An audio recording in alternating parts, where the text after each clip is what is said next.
ప్రస్తుత సమాజంలో రోజురోజుకు పెరుగుతున్న గుండె సమస్యలకు చక్కని పరిష్కారం అందించేందుకు గుంటూరు శ్రీ హాస్పిటల్ అందుబాటులో ఉంటుందని Shri hospital cardiologist doctor B V Narayana Reddy అన్నారు.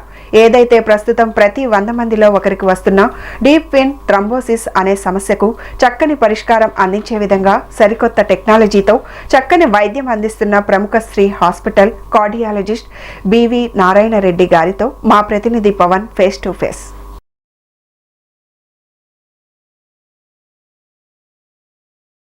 Welcome to greater Guntur voice. నా పేరు పవన్. ముందుగా ఈరోజు టాపిక్ వచ్చేసి ఏదైతే ప్రస్తుత పరిస్థితుల్లో రోజుకు పెరుగుతున్నటువంటి గుండె సంబంధిత మరణాలపై కూడా ఈరోజు ఒక చర్చ జరుగుతూ ఉంది. రాష్ట్ర వ్యాప్తంగా ఏం జరుగుతుందో ఏమో తెలియకుండా కూడా ప్రతి 20 సంవత్సరాల నుంచి కూడా ఏదైతే చిన్న పిల్లోడు సైతం ఈరోజు మరణిస్తూ ఉన్నటువంటి నేపథ్యంలో ఈ యొక్క గుండె సమస్యలకు సంబంధించి కూడా మనతో మాట్లాడేందుకు ఈరోజు గుంటూరు నగరంలోని ప్రముఖ హాస్పిటల్ శ్రీ హాస్పిటల్కి చెందినటువంటి ప్రస్తుతం మనతో ఉన్నారు ఈ యొక్క కార్డియాలజిస్ట్. ఆయన ప్రస్తుతం ఈ యొక్క గుండె సమస్యలపై కూడా ప్రత్యేకంగా ఆయనతో మాట్లాడించే ప్రయత్నం అయితే ఖచ్చితంగా గ్రేటర్ గుంటూరు వాయిస్ చేస్తూ ఉంది.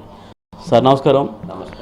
ముందుగా చూస్తూ ఉన్నాం సార్, ప్రజెంటు కరోనా సిచ్యువేషన్ తర్వాత కూడా రాష్ట్ర వ్యాప్తంగా చూసుకుంటే గుండె సమస్య మరణాలు పెరుగుతూ ఉన్నటువంటి క్రమంలో ముఖ్యంగా అసలు ఎందుకు ఇలాంటి మరణాలు సంభవిస్తున్నాయి అంటారు? దానికి గల కారణాలు ఏంటి అసలు? మెయిన్ ఏంటండి, ఈవెన్ కరోనా అనే కాదు, కరోనాకు ముందు కూడా చాలా వరకు కూడా ఈ గుండెకు సంబంధించినటువంటి ప్రాబ్లమ్స్ ఏవైతే ఉన్నాయో, అంటే హార్ట్ అటాక్ రావటం కానీ లేదా సడన్గా చనిపోవటం కానీ మనం చూసినట్టు మన రాష్ట్ర మాజీ మంత్రివర్యులైనటువంటి వాళ్ళు సడన్గా చనిపోవటం కానీ, లేదా ప్రముఖ సినీ యాక్టరు కన్నడ సినీ స్టార్ ప్రముఖంగా చనిపోవటం కానీ, ఇవన్నీ కూడా ఈ కండిషన్ని మనము సడన్ కార్డియాక్ డెత్ అంటుంటాము. ఈ సడన్ కార్డియాక్ డెత్ అనేది దాదాపు 90% మందిలో యూజువల్గా గుండెకి వెళ్ళేటటువంటి రక్తనాళముల ప్రాబ్లం వలన, అంటే కరోనరీ ఆర్టరీ డిసీజ్ వలన మనకి రావటానికి ఆస్కారం ఎక్కువగా ఉంటా ఉంది. కాబట్టి ఈ కరోనరీ హార్ట్ అటాక్ రావాలి అంటే మన సమాజంలో ఉన్నటువంటి చాలా రిస్క్ ఫ్యాక్టర్స్, అంటే లైక్ బ్లడ్ ప్రెషర్ ఎక్కువగా ఉండటం కానీ, అంటే హైపర్ టెన్షన్ కానీ, లేదా షుగర్ లెవెల్స్ ఎక్కువగా ఉండటం కానీ, డయాబెటీస్ కానీ, లేదా ప్రాపర్ ట్రీట్మెంట్ ప్రాపర్గా exercise lack of physical activity, అంటే మనకి ప్రాపర్ ఎక్సర్సైజ్ డైలీ అట్లీస్ట్ ఒక 30 to 45 minutes ఎక్సర్సైజెస్ లేకపోవటం కానీ, లేదా ప్రస్తుతం ఉన్నటువంటి సమాజంలో ఒత్తిడి తట్టుకోలేకపోవటం, అంటే స్ట్రెస్ అనేది కూడా చాలా ఇంపార్టెంట్ ఫ్యాక్టర్. అది కూడా ఎక్కువగా ఉండటం వల్ల దానివలన ఏమవుతుందంటే సింపాథెటిక్ ఓవర్ యాక్టివిటీ వలన దానివల్ల సడన్గా మనకు గుండెకి వెళ్ళేటటువంటి రక్తనాళంలో రక్తం గడ్డగట్టి ఒక్కొక్కసారి ఈ హార్ట్ అటాక్ రావటం వలన సడన్గా మరణం సంభవించవచ్చును. అంతేకాకుండా కొలెస్ట్రాల్ లెవెల్స్ ఎక్కువగా ఉండటం కానీ, లేదా స్మోకింగ్ అంటే ధూమపానం ఎక్కువగా చేయటం కానీ, ఆల్కహాల్ ఎక్కువగా తీసుకోవటం వలన కానీ, లేదా మన ఫ్యామిలీలో ఎవరన్నా సడన్గా చనిపోయినటువంటి హిస్టరీ ఉన్నప్పుడు, అంటే యంగ్ ఏజ్లో అంటే లెస్ దెన్ 40 years అప్పుడు మన ఫ్యామిలీలో బ్రదర్ కానీ, సిస్టర్ కానీ, ఫాదర్ కానీ, మదర్ కానీ ఎవరైనా గుండెకి సంబంధించి సడన్గా చనిపోయినప్పుడు కూడా ఈ విధంగా హార్ట్ అటాక్ వచ్చేటటువంటి ప్రాబ్లమ్స్ ఎక్కువగా ఉండటానికి ఆస్కారం ఉంటా ఉంది. అంతేకాకుండా ఈ హార్ట్ అటాక్ అనేటటువంటి ప్రాబ్లం గుండెకి సంబంధించి కానీ, గుండెకి సంబంధించినటువంటి రక్తనాళాల ప్రాబ్లం రాకుండా మనము ఎవరైతే స్ట్రిక్ట్గా హెల్దీ లైఫ్ స్టైల్ని ఫాలో అవుతారో అటువంటి వాళ్ళకి ఈ హార్ట్ అటాక్ కానీ, హార్ట్ అటాక్ రిలేటెడ్ ప్రాబ్లమ్స్ కానీ చాలా వరకు దూరంగా ఉండటానికి ఆస్కారం ఉంటుంది. ఈరోజు మీ ముందుకు రావడానికి మెయిన్ కారణం ఏమిటి అంటే, ఈ హార్ట్ అటాక్తో పాటు మనకు చాలామందికి కూడా మీకు తెలిసినటువంటి రిలేటివ్స్కి కానీ, మీకు సంబంధించినటువంటి బంధువులకు కానీ చాలామందికి కూడా ఒక్కొక్కసారి సడన్గా కాలు వాయటం జరుగుతూ ఉంటుంది. ఏదైనా కుడివైపు కాలు కానీ, లెఫ్ట్ లెగ్ కానీ, రైట్ లెగ్ కానీ సడన్గా కాలు వాసి నొప్పి స్టార్ట్ కావటం ఉంటుంది. ఈ విధంగా ఏదైతే కండిషన్ ఉండిద్దో సడన్గా కాలు వాసి నొప్పి స్టార్ట్ అవుతుందో అటువంటి కండిషన్ని మనము డీప్ వెయిన్ థ్రాంబోసిస్ అంటుంటాము. అంటే డీప్ వెయిన్ థ్రాంబోసిస్ అంటే అర్థం ఏమిటి అంటే, మనకి ఈ కాళ్ళలో ఉన్నటువంటి పెద్ద రక్తనాళాలు అంటే వీన్స్లో మనము సడన్గా రక్తం గడ్డగట్టబట్టి ఏదైతే బ్లడ్ కాళ్ళలో నుంచి రైట్ సైడ్ హార్ట్కి రావాలో అటువంటి బ్లడ్ స్ట్రక్ కావటం వల్ల సడన్గా మనకి ఇప్పుడు డ్యాము సడన్గా స్ట్రక్ అయినప్పుడు ఏ విధంగా అయితే వెనక్కి బ్యాక్ ప్రెషర్ ఎక్కువైపోయి ఫ్లడ్ లాగా వచ్చిందో అదేవిధంగా కాళ్ళలో ఉన్నటువంటి రక్తనాళాలు కూడా వీన్స్ అనేటటువంటి బ్లాక్ అయినప్పుడు సడన్గా ఈ కాళ్ళు వాయటం కానీ లేదా దాంతోపాటు సివియర్గా పెయిన్ రావటం కానీ లేదా ఇంకా సివియర్గా ఉన్నప్పుడు కంపార్ట్మెంటల్ సిండ్రోమ్ ఒక్కొక్కసారి బ్లాక్ కలర్లో కూడా రావటం ఆస్కారం ఉంది. ఈ కండిషన్ని మనము డీప్ వెయిన్ థ్రాంబోసిస్ అంటాము. ప్రస్తుతం ఉన్నటువంటి పరిస్థితుల్లో మనము ఈ డీప్ వెయిన్ థ్రాంబోసిస్ రావటానికి చాలా కారణాలు ఉన్నాయి. ఒకటి అన్నిటికంటే ముఖ్యమైనది ఇమ్మొబిలైజేషన్. ఎవరైతే 24 గంటల కన్నా ఎక్కువగా ఇమ్మొబిలైజ్ అవుతారో వాళ్ళకి కాళ్ళలో రక్తం గడ్డగట్టే గుణం ఎక్కువగా ఉంటుంది. అంటే మనం సాధారణంగా చూసేటటువంటిది జ్వరం ఉన్నటువంటి వాళ్ళకి కానీ లేదా ఏదన్నా దెబ్బ తగిలి రెస్ట్ తీసుకున్నటువంటి వాళ్ళకి కానీ లేదా ఏదైనా సర్జరీ చేసి వాళ్ళ ఐసీయూలో ఉంచున్నట్టు అటువంటి వాళ్ళకి ఈ రక్తం గడ్డగట్టే దాన్ని వీనస్ స్టేసిస్ అంటారు. ఈ వీనస్ స్టేసిస్ వలన ఈ రక్తం గట్టగట్టే గుణం కూడా ఉంటుంది. అంతేకాకుండా కొంతమంది ఏరోప్లేన్లో ట్రావెల్ చేసినప్పుడు ఏరోప్లేన్లో ట్రావెల్ చేసి సడన్గా మనం ల్యాండ్ అయినప్పుడు కూడా ఒక్కొక్కసారి రక్తం గడ్డగట్టడానికి ఆస్కారం ఉంది. దీన్ని ఇటువంటి కండిషన్లో రావటం కానీ లేదా ఒక్కొక్కసారి ఈ దెబ్బ తగలటం వల్ల వీన్స్కి ఇంజురీ కావటం వలన కూడా ఈ రక్తం గట్టగట్టే గుణం ఉంటుంది. అంతేకాకుండా కొంతమందిలో పుట్టుకతోనే రక్తం గడ్డగట్టే గుణం ఉండటం జరుగుతూ ఉంటుంది. అంటే దట్ హైపర్ కోయాగులేషన్ స్టేట్ అంటారు. దీనివలన కానీ లేదా కొన్ని రకాలైనటువంటి క్యాన్సర్ రిలేటెడ్ వలన కానీ లేదా లంగ్ క్యాన్సర్ కానీ లేదా బ్లడ్ క్యాన్సర్స్లో కానీ ఇటువంటి సిచ్యువేషన్స్లో కూడా రక్తం గట్టగట్టే గుణం ఎక్కువగా ఉంటుంది. ఏ కండిషన్ అయితే ఈ డీప్ వెయిన్ థ్రాంబోసిస్ అనేటువంటి ప్రాబ్లం ఉందో దాన్ని మనము అప్రాప్రియేట్గా ట్రీట్మెంట్ చేయకపోయినట్టయితే మనకు ఫ్యూచర్ ప్రాబ్లమ్స్ రావడానికి ఆస్కారం ఉంటుంది. సడన్గా ఏదైతే కాళ్ళలో రక్తం గడ్డగట్టిందో అది కుడివైపు గుండెకి వెళ్ళి అది ఊపిరితిత్తుల యొక్క రక్తనాళాలని బ్లాక్ చేసినట్లయితే ఆ కండిషన్ మనము పల్మనరీ థ్రాంబో ఎంబోలిజం అంటారు. అది ఎక్కువగా జరిగినట్లయితే సడన్గా మనము చనిపోవటానికి ఆస్కారం ఉంటుంది. కాబట్టి పల్మనరీ థ్రాంబో ఎంబోలిజం అనేటటువంటి కండిషన్ కూడా సడన్గా గుండె ఆగిపోవటానికి ఒక కారణం జరుగుతూ ఉంటుంది. అంతేకాకుండా దానివలన ప్రాణాపాయం కూడా జరుగుతూ ఉంటుంది. అంతేకాకుండా మనము ఈ డీప్ వెయిన్ థ్రాంబోసిస్ అటువంటి కండిషన్ని మనము అప్రాప్రియేట్గా ట్రీట్ చేయకపోయినట్టయితే ఈ ఫ్యూచర్లో మనకి కాళ్ళు వాపు ఎక్కువ అయ్యి నొప్పి ఎక్కువ కావటం దానివలన ఇన్ఫెక్షన్ ఎక్కువ కావటం అంతేకాకుండా that is called post thrombotic syndrome అంటారు. దీనివలన పేషెంట్ అది ఎవరికైతే ప్రాబ్లం వచ్చిందో వాళ్ళకి డిస్కంఫర్ట్గా ఉండటం, క్వాలిటీ ఆఫ్ లైఫ్ తగ్గిపోవటం, అంతేకాకుండా ఒకవేళ ఇన్ఫెక్షన్ వచ్చినట్టయితే అది తగ్గకుండా ఒక్కొక్కసారి కాలు కూడా రిమూవ్ చేయడానికి ఆస్కారం ఉంటుంది. ఈ డీప్ వెయిన్ థ్రాంబోసిస్ వలన ఇటువంటి కాంప్లికేషన్స్ని మనము చూడటానికి ఆస్కారం ఉంటుంది. కాబట్టి ఎవరికైనా ఇటువంటి కండిషన్ ఉన్నప్పుడు మీరు అప్రాప్రియేట్గా దానికి సంబంధించినటువంటి డాక్టర్ గారికి చూయించుకొని అతను చెప్పేటటువంటి సలహాను పాటించినట్లయితే మనము ఈ కాంప్లికేషన్స్ రాకుండా పల్మనరీ థ్రాంబోఎంబోలిజం కానీ లేదా పోస్ట్ థ్రాంబోటిక్ సిండ్రోమ్ అనేటటువంటి కండిషన్ రాకుండా మనము కాపాడుకోవటానికి ఆస్కారం ఉంటుంది. ముఖ్యంగా సార్ అంటే మీరే ఇలాంటి పరిస్థితులు దారి చేస్తున్నటువంటి క్రమంలో కూడా మనం ఎలాంటి కండిషన్లో వాళ్ళకి ట్రీట్ చేస్తే బాగుంటుందని భావిస్తాము. ఒకవేళ ఈ డీప్ వెయిన్ థ్రాంబోసిస్ అటువంటి ప్రాబ్లం వచ్చినప్పుడు మనం సామాన్యంగా మనకు చాలామంది కూడా మెడికల్ మేనేజ్మెంట్ అంటే మనము రక్తం గడ్డగట్టకుండా ఇంజెక్షన్స్ ఉంటాయి. హెపారిన్ కానీ ఆర్ ఫాండాపారినెక్స్ కానీ ఇవన్నీ కూడా అవైలబుల్గా ఉన్నాయి. ఒకవేళ ఈ రకమైనటువంటి మెడికల్ ట్రీట్మెంట్ ఇచ్చినట్లయితే దాదాపు ఓన్లీ 35 to 50% మాత్రమే రెస్పాండ్ కావడానికి ఆస్కారం ఉంటుంది. రిమైనింగ్ 50% ఆఫ్ ఇండివిజువల్స్లో ఏదైతే ఈ ప్రాబ్లం ఉందో అది పర్సిస్ట్ అయ్యి ఫ్యూచర్లో అతనికి జరగాల్సినటువంటి డ్యామేజ్ ఎక్కువగా జరిగి ఒక్కొక్కసారి ఈ పల్మనరీ థ్రాంబో ఎంబోలిజం అనేటటువంటి కండిషన్ కాడ వచ్చి ప్రాణానికి ప్రమాదం కూడా జరుగుతూ ఉంటుంది. కాబట్టి ఈ డీప్ వెయిన్ థ్రాంబోసిస్ అటువంటి ప్రాబ్లం ఉన్నప్పుడు మనకు ఈ 6 to 10 years నుంచి మనకు అధునాతనమైనటువంటి పద్ధతులు అవైలబుల్గా ఉన్నాయి.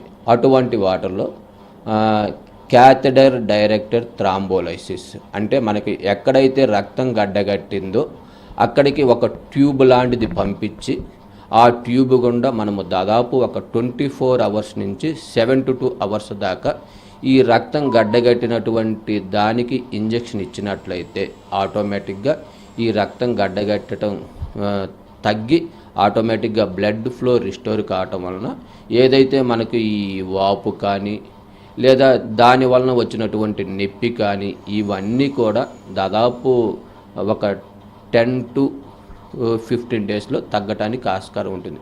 అదే మనం మెడికల్గా ట్రీట్ చేసినట్లయితే ఓన్లీ ఇటువంటి రెస్పాన్స్ మనము ఒక 35 నుంచి 50% మాత్రమే చూడగలుగుతుంటాం. అంతేకాకుండా మనము మెడికల్గా ట్రీట్ చేసినప్పుడు ఏమైందంటే ఈ రెస్పాన్స్ అంతా చూడాలంటే అంటే పెయిన్ తగ్గాలన్నా కానీ వాపు తగ్గాలన్నా కానీ దాదాపు 3 నెలల నుంచి 6 నెలల దాకా వెయిట్ చేయాల్సి వచ్చింది. కానీ ఏదైతే మీకు ఇప్పుడు చెప్పానో క్యాథెటర్ డైరెక్టెడ్ థ్రాంబోలైసిస్లో దాంట్లో దాదాపు ఒక 10 to 15 daysలోనే మనకి కాలు వాపు తగ్గటానికి కానీ లేదా నొప్పి తగ్గటానికి కానీ లేదా మన యొక్క పనులు సాధారణమైనటువంటి పనులు మన యొక్క ప్రొఫెషన్కి వెళ్ళటానికి కానీ ఆస్కారం ఉంటుంది. అంతేకాకుండా ప్రస్తుతం ఉన్నటువంటి న్యూ ఇయర్ టెక్నాలజీ ద్వారా ఈ డీప్ వెయిన్ థ్రాంబోసిస్కి ఒక ఇన్నోవేటివ్ మెథడ్ కనుక్కోవటం జరిగింది. దాన్నే మనం పెనుంబ్రా డివైస్ అంటారు. ఈ పెనుంబ్రా డివైస్లో మనము ఏదైతే క్యాథెటర్ ఏదైతే రక్తం గడ్డగట్టిందో ఆ రక్తనాళంలోకి పంపించి దాన్ని ఆ పెనుంబ్రా డివైస్ని మనము ఈ ట్యూబ్ ద్వారా కనెక్షన్ ఇచ్చి నెగిటివ్ ప్రెజర్ అప్లై చేసినట్లయితే దాదాపు ఈ పెనుంబ్రా డివైస్లో -29 atmosphere దాకా ప్రెజర్ దాకా క్రియేట్ చేయడం జరుగుతుంది. ఈ నెగిటివ్ ప్రెజర్ని క్రియేట్ చేసినట్లయితే ఆటోమేటిక్గా మనకి ఏదైతే రక్తం గడ్డగట్టిందో అది దాదాపు 70 to 80% ఆఫ్ ఈ బ్లడ్ క్లాట్ని రిమూవ్ చేయడం జరుగుతుంది. ఈ 70 to 80% ఆఫ్ బ్లడ్ క్లాట్ని రిమూవ్ చేసిన తర్వాత రిమైనింగ్ ఉన్నటువంటి ఒక 20 to 30% బ్లడ్ క్లాట్ని మనము ఇంజెక్షన్ ఇవ్వటం వలన మనము దాదాపు 12 to 24 hours ఇంజెక్షన్ ఇవ్వటం వలన మనము కరిగించడానికి ఆస్కారం ఉంటుంది. ఇటువంటి పరిస్థితుల్లో ఈ విధంగా చేసినట్లయితే రికవరీ ర్యాపిడ్గా ఉండటం కానీ ఏదైతే పెయిన్ ఉందో ఆ పెయిన్ తగ్గిపోవటం కానీ ఈ వాపు తగ్గిపోవటం కానీ ఇవన్నీ తగ్గిపోయి ఆటోమేటిక్గా తన యొక్క యాక్టివ్ లైఫ్ స్టైల్కి వెళ్ళిపోవడానికి ఆస్కారం ఉంటుంది. అదే మనం మెడికల్గా ట్రీట్ చేసినట్లయితే రెస్పాన్స్ అనేదేమో 30 to 50% మాత్రమే ఉంటుంది. అంతేకాకుండా మనము ఈ వాపు తగ్గటానికి టైం పడుతుంది. అంతేకాకుండా ఈ పెయిన్ కూడా పర్సిస్ట్ కావడానికి ఆస్కారం ఉంటుంది. ఫ్యూచర్లో కూడా మనకి దీనివలన వచ్చేటటువంటి కాంప్లికేషన్స్ కూడా పర్సిస్ట్ కావడానికి ఆస్కారం ఉంటుంది. కాబట్టి ఎవరికైతే ఇటువంటి ప్రాబ్లం ఉందో అటువంటి వాళ్ళు సరైనటువంటి డాక్టర్ని కన్సల్ట్ అయ్యి వాళ్ళ యొక్క అడ్వైస్ తీసుకొని అప్రాపరియేట్గా ట్రీట్మెంట్ తీసుకున్నట్లయితే మనము ఈ డీప్ వెయిన్ థ్రాంబోసిస్ వలన వచ్చేటటువంటి కాంప్లికేషన్స్ని మనము చాలా వరకు ప్రివెంట్ చేసుకొని యాక్టివ్ లైఫ్ గడపడానికి ఆస్కారం ఉంటుంది. సార్, ఏదైతే ప్రస్తుతం మీరు చెప్పిన విధి విధానాల్లో డీప్ వెయిన్ థ్రాంబోసిస్ సంబంధించినటువంటి సమస్యకి ఒక చక్కటి పరిష్కారం కావాలంటే ఎలాంటి మార్గంలో వెళ్ళాల్సినటువంటి అవసరం ఉంది? ముఖ్యంగా దీనికి సంబంధించి ప్రజలకు మీరు ఎటువంటి సజెషన్ చేయదలుచుకున్నారు? ఈ డీప్ వెయిన్ థ్రాంబోసిస్ అనేటటువంటి కండిషన్ని మనకు యూజువల్గా ఈ లెగ్స్లోనే జరగటానికి ఎక్కువగా ఆస్కారం ఉంటుంది. ఎక్కడైనా జరగవచ్చు కానీ లెగ్స్లో కామన్గా ఉంటుంది. ఎవరికైతే సడన్గా కాళ్ళు వాయటం నొప్పి స్టార్ట్ అవుతూ ఉంటుందో అటువంటి కండిషన్ని ఒక్కొక్కసారి దాదాపు 70% ఆఫ్ కండిషన్స్లో డీప్ వెయిన్ థ్రాంబోసిస్ కావడానికి ఆస్కారం ఉంటుంది. దీన్ని తెలుసుకోవాలంటే మనం సింపుల్గా colour Doppler Venus Doppler study అనేటటువంటి సింపుల్ టెస్ట్ని చేయిస్తే మనము డయాగ్నోసిస్ చేసుకోవడానికి ఆస్కారం ఉంటుంది. వన్స్ ఇది డయాగ్నోసిస్ చేసుకున్న తర్వాత దీనికి అప్రాపరియేట్గా ట్రీట్మెంట్ ఇచ్చినట్లయితే దానివలన వచ్చేటటువంటి కాంప్లికేషన్ చాలా వరకు ప్రివెంట్ చేయడానికి ఆస్కారం ఉంటుంది. ఇప్పుడు మన హాస్పిటల్ నందు, శ్రీ హాస్పిటల్ నందు దాదాపు డీప్ వెయిన్ థ్రాంబోసిస్కి సంబంధించి దాదాపు ఒక 65 కేసుల దాకా ట్రీట్ చేయటం జరిగింది. ఈ కేసులన్నిటిలో కూడా నేను చేసేటటువంటి మొదటి ప్రాసెస్ ఏంటంటే క్యాథెటర్ డైరెక్టెడ్ థ్రాంబోలిసిస్, అంటే ఇంజెక్షన్ మెడికల్ మేనేజ్మెంట్, అంటే ఇంజెక్షన్ ఇవ్వటమే కాకుండా ఏదైతే మనము ఎక్కడైతే రక్తం గడ్డగట్టిందో అక్కడికి ఒక క్యాథెటర్ని పంపించి ఆ క్యాథెటర్ ద్వారా థ్రాంబోలైటిక్ అనేటటువంటి ఏజెంట్ని ఇచ్చినట్లయితే దానివల్ల దాదాపు ఒక 24 hours to 72 hours ఎక్కడైతే రక్తం గడ్డగట్టిందో అది మొత్తం కరిగిపోవటానికి ఆస్కారం రావటం వలన దానివల్ల కంప్లీట్గా పెయిన్ తగ్గటం కానీ, ఈ వాపు తగ్గటం కానీ జరగటం. అంతేకాకుండా మనకు దానివల్ల వచ్చేటటువంటి కాంప్లికేషన్స్, అంటే పల్మనరీ థ్రాంబో ఎంబోలిజం అనేటువంటి కాంప్లికేషన్ కూడా ప్రివెంట్ చేయడం జరిగింది. అంటే ఇక్కడ దాదాపు మనము చేసినటువంటి కేసులో దాదాపు ఒక 100% దాకా రిజల్ట్ రావడం జరుగుతూ ఉంది. అదే మనము మెడికల్గా ట్రీట్ చేసుకున్నట్లయితే హెపారిన్ అనేటటువంటి ఇంజెక్షన్ని ఇవ్వటం జరుగుతూ ఉంటుంది. దీని ద్వారా మనం ట్రీట్మెంట్ ఇచ్చుకున్నట్లయితే దాదాపు ఓన్లీ 35 to 50% మాత్రమే రెస్పాన్స్ కావడం ఆస్కారం ఉంటుంది. రిమైనింగ్ 50% ఆఫ్ ఇండివిజువల్స్లో ఆ ప్రాబ్లం పర్సిస్ట్ కావడానికి ఆస్కారం ఉంటుంది. దానివల్ల మనకు ఫ్యూచర్లో వచ్చేటటువంటి complications like pulmonary thrombo embolism కానీ, సడన్గా చనిపోవటం కానీ, లేదా ఏదైతే లెగ్ వాయటం జరిగిందో అది పర్సిస్ట్ అయ్యి దానివల్ల ఇన్ఫెక్షన్స్ వచ్చి ఒక్కొక్కసారి లెగ్ కూడా రిమూవ్ చేయడానికి ఆస్కారం ఉంటుంది. అంతేకాకుండా రీసెంట్గా ఒక పేషెంట్కి సంబంధించి ఏదైతే నేను ప్రీవియస్గా ఈ పల్మనరీ డీవీటీకి సంబంధించి క్యాథెటర్ డైరెక్టెడ్ థ్రాంబోలిసిస్ చేస్తున్నానో దానికి ఇంకొద్దిగా ఎక్స్టెన్సివ్గా పెనుంబ్రా అనేటటువంటి డివైజ్ను వాడి కాళ్ళలో గడ్డగట్టినటువంటి రక్తాన్ని ఆటోమేటిక్గా ఈ డివైజ్ ద్వారా మనము క్యాథెటర్ను పంపించి సక్ చేయటం జరిగింది. ఇటువంటి పరిస్థితుల్లో దాదాపు ఒక 60 to 70% ఆఫ్ బ్లడ్ని మనము సక్ చేయటం జరిగింది. ఏదైతే రిమైనింగ్ 30 to 40% ఆఫ్ బ్లడ్ ఉందో దాన్ని మనము క్యాథెటర్ ద్వారా, ఏదైతే మనం క్యాథెటర్ పంపించామో దాని ద్వారా థ్రాంబోలైటిక్ అనే ఏజెంట్ని ఇచ్చి దాదాపు పేషెంట్ కూడా సిమ్టమ్స్ కూడా దాదాపు ఒక 2 to 3 daysలోనే సిమ్టమ్స్ తగ్గటం జరిగింది, వాపు తగ్గటం జరిగింది, పెయిన్ తగ్గటం జరిగింది. దానివలన వచ్చేటటువంటి కాంప్లికేషన్ అంటే పల్మనరీ థ్రాంబో ఎంబోలిజం కూడా ప్రివెంట్ చేయడం జరిగింది. రీసెంట్గానే ఆమె ఒక 10 days బ్యాక్ ఓపీకి కూడా వచ్చారు. దాంట్లో రివ్యూ స్కాన్ చేయించినప్పుడు కంప్లీట్గా నార్మల్ అయిందని రిపోర్ట్ కూడా మనకు రావటం జరిగిందన్నమాట. అంటే మనము ఏదైతే ఈ ఇన్నోవేటివ్ మెథడ్ అంటే క్యాథెటర్ డైరెక్టెడ్ థ్రాంబోలిసిస్ ప్లస్ ఈ పెనుంబ్రా డివైజ్ను ఉపయోగించి, that is mechanical thrombus aspiration ఉపయోగించి చేస్తాము. అటువంటి వాళ్ళలో దాదాపు ఒక 98% నుంచి 99% దాకా మనకు దీనికి పరిష్కారం అయితే లభించడానికి ఆస్కారం ఉంది. మనము డీప్ వెయిన్ థ్రాంబోసిస్కి ఈ పెనుంబ్రా అనేటటువంటి డివైజ్ని ఉపయోగించి ఈ థ్రాంబస్ సక్షన్ చేయడం జరిగిందో అది మన ఆంధ్రప్రదేశ్లోనే మొట్టమొదటి కేసు. కాబట్టి వాళ్ళకి పేషెంట్కి కూడా చెప్పడం జరిగింది, ఇది నా మొట్టమొదటి కేసు. అంతేకాకుండా ఇప్పుడు దాకా దీని గురించి నాకు ఎక్స్పీరియన్స్ లేదు, కాకపోతే దీన్ని చేయటం వల్ల ఇంత అడ్వాంటేజ్ ఉండిద్దని వాళ్ళకి చెప్పి వాళ్ళు యాక్సెప్ట్ చేసిన తర్వాత మాత్రమే చేయటం జరిగింది. దానివలన వాళ్ళు మనము ఏదైతే అనుకున్నామో రిజల్ట్ దాదాపు 99% దాకా రిజల్ట్స్ అనుకున్నామో దానికి దాదాపు మనకి 3 to 4 daysలోనే ఈ రెస్పాన్స్ రావటం జరిగింది. డిశ్చార్జ్ కూడా ఆన్ 5th day డిశ్చార్జ్ చేయడం జరిగింది. యూజువల్గా మనకి మెడికల్ పరంగా ఈ డీప్ వెయిన్ థ్రాంబోసిస్ ట్రీట్ చేస్తున్నప్పుడు దాదాపు మనకి 10 to 14 days దాకా మనకి హాస్పిటల్లో రావటం జరగవచ్చు. దానివలన ఈ మెడికల్ కాస్ట్ పెరగటం కానీ, దానివలన ఫర్దర్గా బర్డన్ రావటం కానీ జరుగుతూ ఉంటుంది. కాబట్టి ఈ యొక్క సదావకాశాన్ని ఒకవేళ మీకు తెలిసిన వాళ్ళు కానీ వేరే వాళ్ళు ఎవరికైనా ఉన్నప్పుడు కానీ ఏదన్నా ఈ డీప్ వెయిన్ థ్రాంబోసిస్ ప్రాబ్లమ్స్ ఉన్నప్పుడు కానీ చూ శ్రీ హాస్పిటల్ని కన్సల్ట్ అయితే దానికి సరైనటువంటి పరిష్కారం మీకు రావటానికి ఆస్కారం ఉంటుంది. Thank you.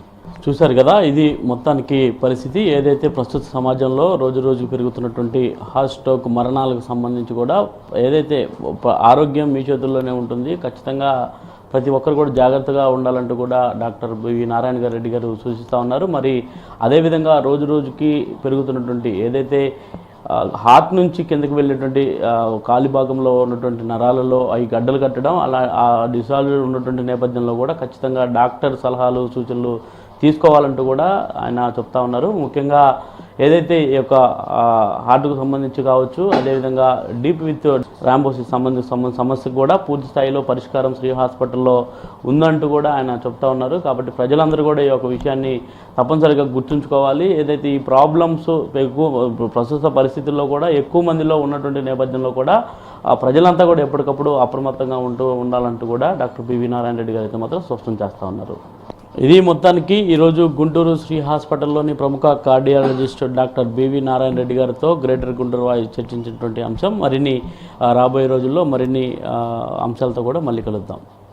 కెమెరా పర్సన్ రాజేంద్రతో పవన్, గ్రేటర్ గుంటూరు వాయిస్, గుంటూరు.